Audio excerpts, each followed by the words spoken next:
Bonjour à tous, aujourd'hui nous allons parler des porte-avions encore une fois, donc surtout les comparer entre les deux nations. Je vais essayer de vous orienter au mieux pour les futurs joueurs de porte-avions selon ce que vous voulez jouer. Donc sachant que pour le moment nous avons deux nations en jeu, donc qui sont les Japonais et les Américains. Donc je vais vous comparer les porte-avions de base qui sont le Hosho et le Langlais.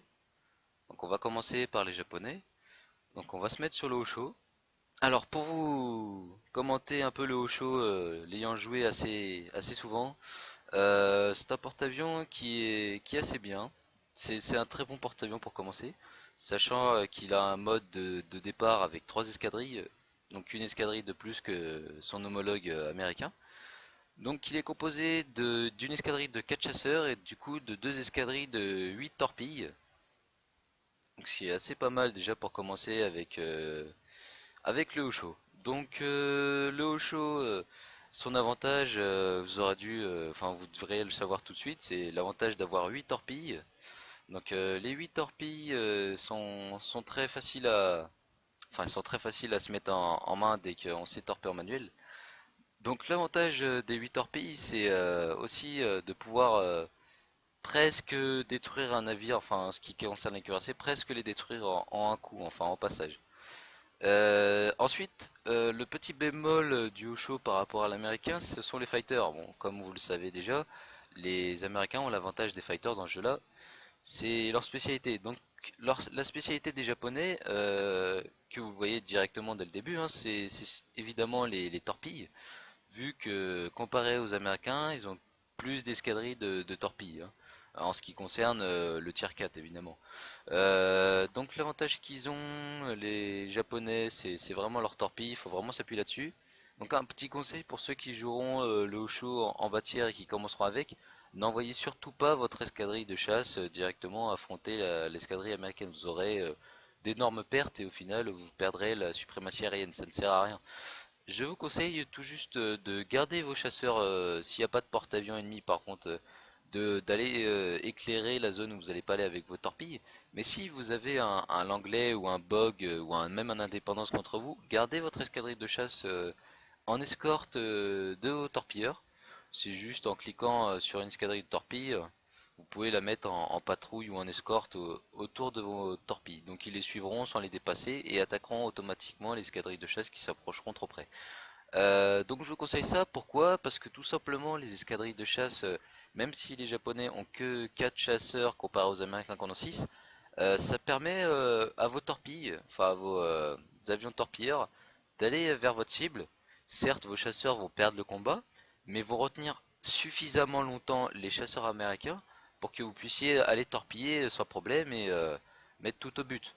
Donc c'est pour ça qu'il faut vraiment garder les fighters en escorte avec vos torpilles hein, dans le premier temps. Ensuite, comme je l'ai dit juste avant, si vous n'avez pas de porte-avions adverse en face de vous, vous pouvez les envoyer en tant qu'éclaireur.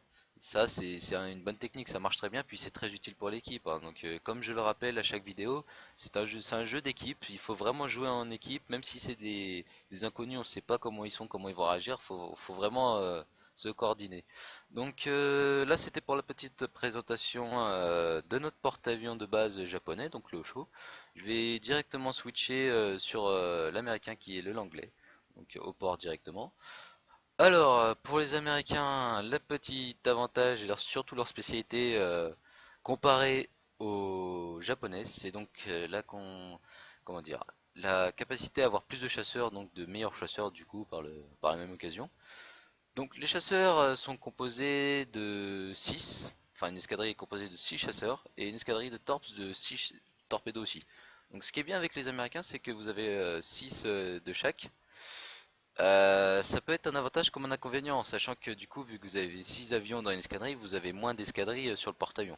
Voilà, donc pour débuter, comparé à l'Osho, vous débutez avec 2 escadrilles comparé à 3 pour l'Osho.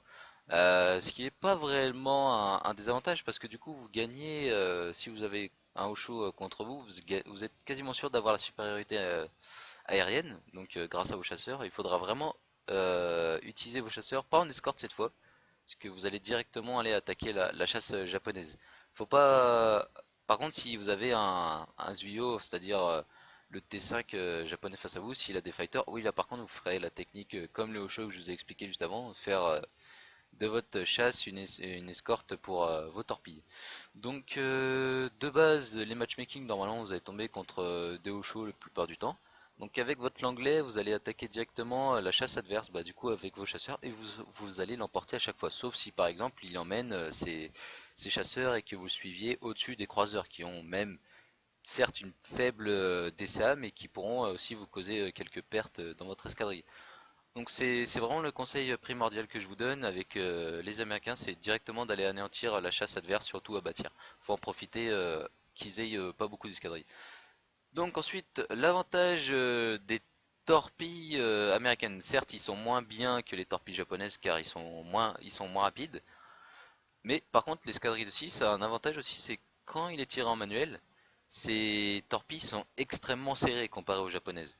Vu qu'ils ont 6 torpedos, c'est vraiment très collé. Donc c'est à utiliser, hein, ça fait pas mal de dégâts. Certes, il y en a moins que les japonais, mais par contre, le conseil que je vous donne énormément si vous passez du porte-avions japonais au porte-avions américain, vous allez remarquer très rapidement que les torpilles américaines sont très très lentes comparées aux japonaises. Donc du coup, il va falloir anticiper encore plus l'avancée du bateau que vous allez cibler avec votre torpille. Donc l'avantage qu'il y a par exemple comparé aux torpilles japonaises, les torpilles US sont vraiment très collées. Donc si vous mettez tout au but, c'est à peu près comme les deux escadrilles de torpilles japonaises, vous allez faire un one shoot sur un cuirassé par exemple.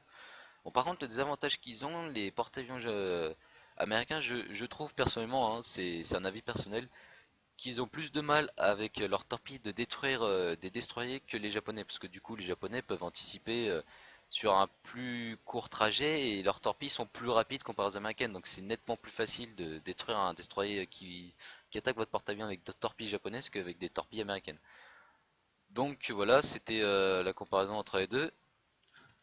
Donc, si vous avez des questions, n'hésitez pas à me les poser, hein, je vous le répète, hein, venez me MP directement in-game, hein, vous allez dans le petit rectangle orange, vous faites contact, vous faites loop et vous cliquez, enfin vous rentrez cartouche 78 et vous n'hésitez pas à m'envoyer un message en game, je vais vous répondre, hein. Même si vous êtes quelqu'un qui ne fait pas partie de la Blood Navy, il n'y a pas de problème, je vais vous aider au mieux que je peux.